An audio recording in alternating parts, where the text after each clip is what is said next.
And so it starts off in Shenzhen, and then it continues to Guangzhou in the middle third, as some characters go there, and it gets bigger, and the drama and the stages and the stakes get bigger in an even bigger city there, and then ends in Hong Kong, as you said.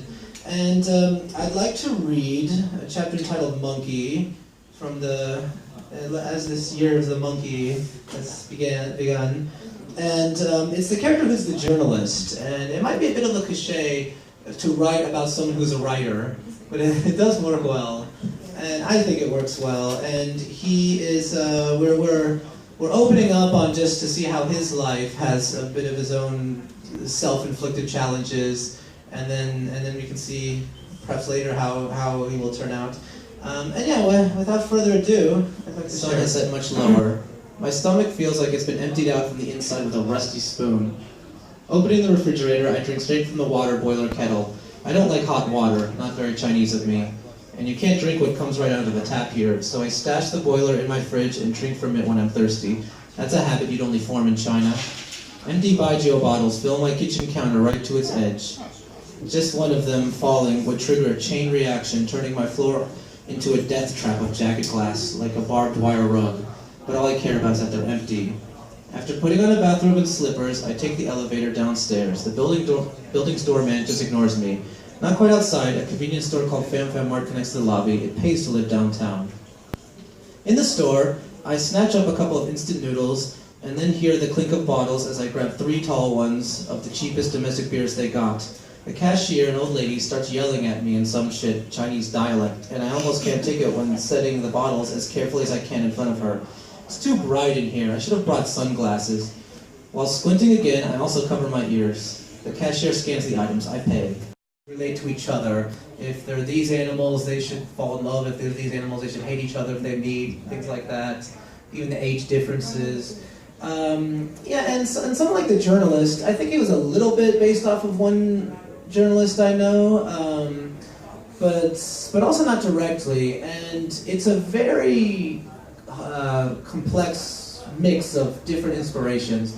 And I think the way to be as original as one can be is to mix and match as many things as you can. Mix and match people you've met, but then kind of change the gender, change the nationality, mix and match, whatever random ideas come to you, things you've read about people, and and so it's an amalgam of these things. And also, there are all aspects of my own personality. I think that every character should have some of our own personalities. I think a real human being is much more complex than any character in a story. You try to express it in a story, but we actually have so many aspects of our own personalities and different times in our life.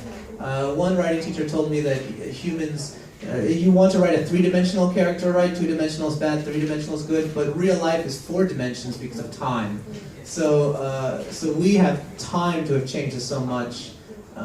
So you have so many different aspects of your personality. Sometimes you're shy, sometimes you're outgoing, sometimes you have an angry side, a kind side, a cruel side. So you just mix and match your own personality with the outer world to come up with some original character somehow. Yeah, on the longer side, they say your first novel should not be more than 100,000 words. And if you write something this long, you have to stick with it for a year or two or more. I think the next author that you'll be talking about took years and years to finish writing. Stick with it. But one of my habits that I do is I tell myself I have to write 10,000 words a month. And it's not like I'm telling myself every single day I'm going to sit down and write 1,000 words, because if you tell yourself to do something that's too high a goal, then you don't do it, you just end up quitting halfway through. But I told myself I should write 2,500 words a week. And so maybe one day I'll skip, and then the next day I write 1,000 words, and then the next day I'll skip, and the next day I'll write 750 words, and then on the very last day I'll fill in everything I told myself I would do. That's been a good habit for me, to force myself to finish it. And that's part of the grueling part of writing, is just finishing a draft. And then another separate kind of muscle in your brain to exercise is to write well, not just get the words out, but to write something good. So that requires lots of rewriting and be willing to delete things and try again in different ways. and listen to other criticism. If you have time, writer circles and things like that are really great. Just don't stretch yourself thin where you're helping everybody else edit but not time for you. But if you strike a good balance, it's very, very good to have other eyes on something you write. Actually, at some stage, you absolutely have to have other eyes on it. And nowadays, there are a lot of resources where if you're... That's all they say. Yeah, I know this one screenwriter in Los Angeles, and he said his dad always reads his screenplays, and I thought that was kind of a bad idea, but... Have your friends read. I don't want them to read it. That's me. I don't really want my family members to read it. Maybe... I'm dreading the day that they will anyway. It's about, and it's not autobiographical, it's fiction, but I still just don't really want to overlap those worlds. But they do seem to be proud of me. I can't hide that I have this anymore. I don't know, maybe I have too complicated a relationship with my parents, but... I didn't mean to bring it up.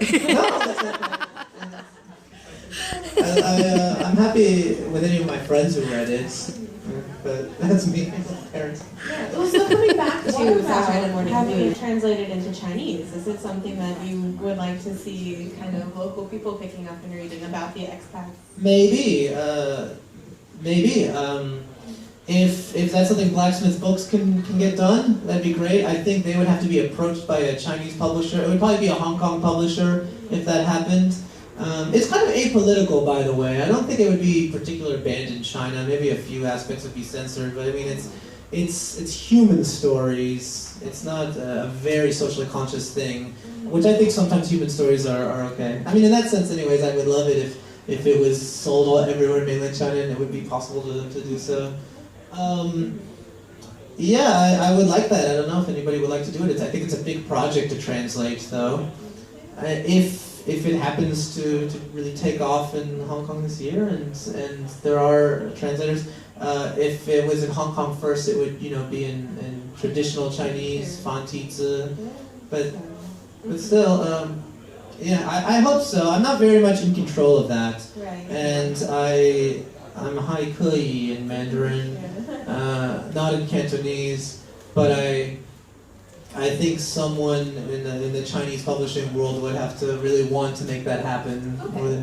Sure, I always have something working. It's just become a habit for me the last year, decade or so, to always be writing something. And I have a draft of a novella. It's not about China. It's about the United States. And I hope that will be published soon. Maybe I'll get a literary agent to go that route. It wouldn't be something that Blacksmith would publish, being about just the United States.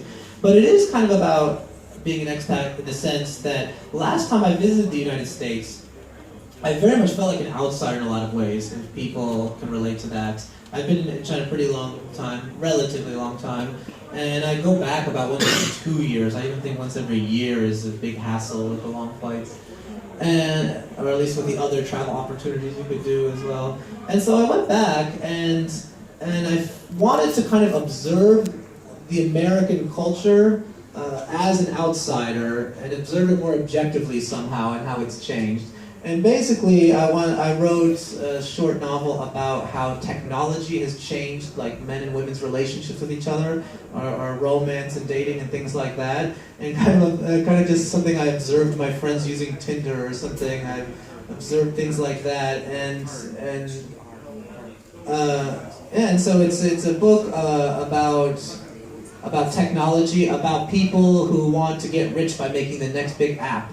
About people who could have fallen in love. They sit next to each other, they could have fallen in love, but they missed a chance because they were looking at their phones the whole time. And it's about, in some ways it's similar in the structure of this because it's multiple characters interacting with each other, but it's a bit smaller scale than this. It's just about Southern California, about the immigrant experience a little bit, and yeah, that's all I think I could say for now. Well, if anybody wants to beta read, that would be great too. I'll help you if you want to. Any aspiring writers out there? Yeah, well, we have the creative writing group here at the Bookworm.